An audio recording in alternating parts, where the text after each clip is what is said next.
Paper leak को लेकर देश भर में मचे बवाल और जंतर मंतर पर 26 दिनों से चल रहे छात्र आंदोलन के बीच आखिरकार केंद्रीय सरकार को झुकना पड़ा है। केंद्रीय शिक्षा मंत्री धर्मेंद्र प्रधान ने अपने पद से इस्तीफा दे दिया है। उन्होंने अपना इस्तीफा पत्र सीधे प्रधानमंत्री नरेंद्र मोदी को भेजा और सोशल मीडिया के जरिए खुद इसकी जानकारी सार्वजनिक की।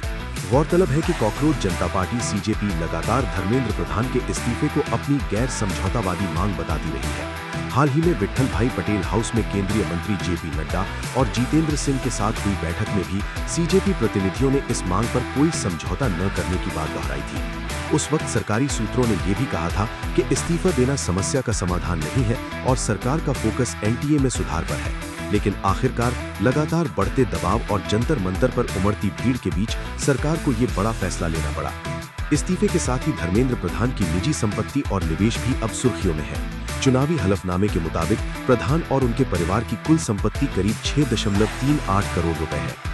खुद धर्मेंद्र प्रधान की व्यक्तिगत संपत्ति 1.99 करोड़ रुपए है, जिसमें 1.39 करोड़ रुपए चल और 92 लाख रुपए अचल संपत्ति शामिल है, जबकि उन पर 32 लाख रुपए की देनदारियां भी हैं। धर्मेंद्र प्रधान के पास संपत्ति 2022-23 में प्रधान की सालाना आय 12.74 लाख रुपए थी।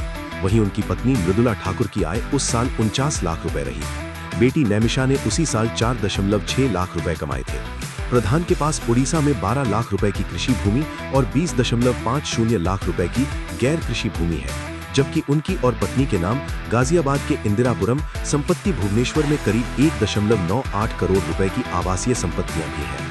परिवार की सबसे अमीर सदस्य पत्नी मृदुला ठाकुर हैं, जिनकी कुल संपत्ति 4.12 करोड़ रुपए है, जिसमें 2.95 करोड़ रुपए चल और 1.37 करोड़ रुपए अचल संपत्ति शामिल है। बेटी नैमिषा के नाम करीब 25 लाख रुपए और बेटे निशांत के नाम 1.62 लाख रुपए की चल संपत्ति दर्ज है। इसके साथ ही प्रधान परिवार के bank deposit, PPF, fixed deposit और दूसरे फाइनेंशियल डिपॉजिट की कुल रकम लगभग 2.47 करोड़ रुपए है। 2024 तक उनके पास 80.40 लाख रुपए के म्यूचुअल फंड हैं और उन्होंने इंश्योरेंस पॉलिसी में 67.72 लाख रुपए लगाए हैं। धर्मेंद्र प्रधान के परिवार ने सुरक्षित निवेश पर भी खास ध्यान दिया है। हलफनामे के अनुसार परिवार के bank deposit, PPF, fixed deposit और अन्य वित्तीय जमा मिलाकर करीब 2.47 करोड़ रुपए है। फिलहाल के लिए बस इतना ही। बाकी अपडेट के लिए बने रहिए वन इंडिया हिंदी के साथ। Subscribe to One India and never miss an update. Download the One India app now.